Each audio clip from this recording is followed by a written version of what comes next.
Hey everyone, good evening, good Monday evening. Just heading back home. It's 6:36 and it's a little dark out here, but I wanted to jump on really quickly. I'm a little under the weather, so the energy level is a little low, so I apologize for that, but I had some interesting, again, because my mind's a little bit slow, being sick, it always is, but I always find that it's really super fascinating to try to work when you don't feel very well, because you have to really allow your mind to do a lot more, because physically you just don't feel very good. And so I kind of just allow my brain to go and one thing I stumbled across today that I was thinking about, and I hope that it's helpful to somebody. But so I was a missionary for our church way back in the day, 30 years ago, unbelievably. But I went to Japan and learned to speak Japanese, and I do love the Japanese people, culture, the whole thing. And absolutely still adore the language. But one thing I learned over there, when you learn a new language, especially sort of later on in your life, you have the opportunity to try. It's really an amazing exercise in solving problems. And it's a constant exercise in solving problems, because when you begin to learn a language and you start to learn vocabulary words and how to put those words together, it's just a bunch of really funny noises, sounds that you're trying to put together to communicate to somebody else. And you learn that you don't know all the words, right? You don't have the vocabulary to really get to eloquently get your point across. So you learn how to explain things and use the words that you do know to somehow or another serpentine through and get your point across, which is completely fun. I mean, I really enjoyed trying to communicate without having all the vocabulary words available to me. And it was frustrating at times, for sure, not being able to communicate. I've noticed the same thing, in our kids as they grow up and they begin to communicate with us. They think their way around concepts and try to just get their point across, whether it's through hand gestures or whatever, and I did the same thing. But that is such an important exercise in entrepreneurship. Just allowing your mind, if you come up, and I think sometimes as we get older and we get sort of tired, I almost ran over a bike, bless his heart. Anyway, you start to give up too easily, instead of allowing your mind to just go and allowing your mind to think through things. And so I came upon a problem today. Hi Lance, I see you're watching. Just to make sure, I've got two hands on the wheel. So I came up on a point today. So I've been moving everything over to ActiveCampaign, which is an email platform. But it has some wonderful flexibility, and I love automations. And ActiveCampaign has really amazing automations and has so much flexibility that it's literally so hard to kind of grasp it all. So I've been going through and kind of learning about it. And we're putting together our launch for Josu Post, and much of Josu Post has quite a bit of interaction with the client, and so we have to be able to provide them the opportunity to come and update their account.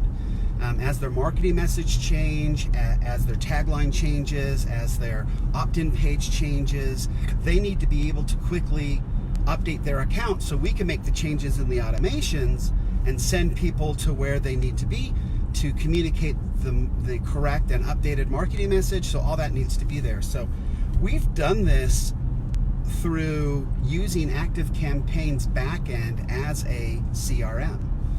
And it's very flexible. That it's cool that they allow you to do that. And we don't really need a huge CRM. You don't really need a huge CRM nowadays.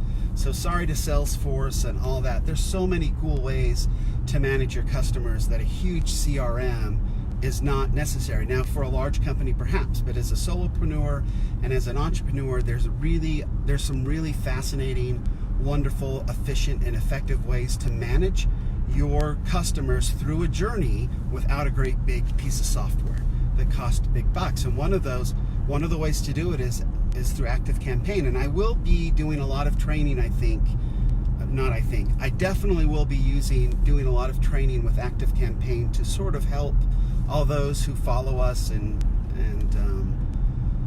kind of how to utilize ActiveCampaign as a CRM. It's really a beautiful, sleek, and elegant solution to a lot of the questions. I honestly, it's really quite amazing. So, but I was using it today, and I was trying to solve some issues with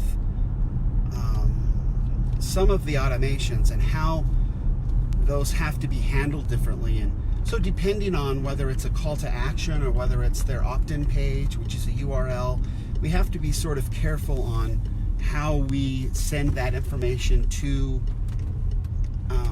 the software and how we update it. And there's different places where we have to update that. And some of it, you have to be super careful with. So I don't necessarily just want to update it and let it go. I really want somebody to be alerted so they can go in and check, especially as we go through beta testing. I want them to be able to go in and check to make sure it's in the right place and it's functioning properly, right? So that's, hey Ben, so that's sort of why we're doing it the way we are. And so I came up against a brick wall where I could not figure out how to get ActiveCampaign to notify the right individuals at the right time. And I was just struggling with it. So I sat there thinking, and I decided, you know what? Very similar to how we try to explain ourselves in a foreign language, sort of in a roundabout way, because we don't have all the vocabulary. I don't have yet the vocabulary to master ActiveCampaign, and literally it is so huge and does so much. I don't know if there's anybody out there who has the time as an entrepreneur to learn everything there is in ActiveCampaign. But I jumped in and I used essentially what I did know and just figured out a solution with what I had, and I just let it go. And I got it all done and launched it, and it worked exactly the way I wanted to. It took quite a bit of work on the front end, but it works the way I wanted it to. And so I was so grateful that I just allowed myself to kind of think through it and just be patient and allow those solutions to come. And so I would encourage all of us to do that. So if you come up against a brick wall, rather than panicking and freaking out and feeling like you need to learn some more, see if you can't just allow your mind to work through something and see if it can't come up with a solution with what you've already got. The cool thing in this particular situation is that later today, after I built out the solution, which I kind of built out over the weekend, later today I actually figured out how to do it the right way. But I wouldn't change it. The way I thought through it and made it happen on the back end is going to be a much more elegant and simple solution for the end user. So yeah, I could have figured out and done it the right way, and it would have saved me a lot of time, but it would have put then the burden on the customer. But the way I did it, the only way I could figure out how to do it, really made it so it's an elegant solution for the end user. And so I'm glad that I took the time to think through it and do it. And even though I know the right way to do it now, I wouldn't change it. And that's kind of cool. And I think that those types of solutions, those unique, wonderful types of solutions are possible when we just allow our minds to go. And we may very well find out that by doing it the way our mind does it, it's unique, it's different, but it may be by far the best way for the end user. And that's kind of a cool situation that can occur. So just something that happened to me today. I hope it's helpful to some folks. And I appreciate Ben and Lance. You guys are awesome.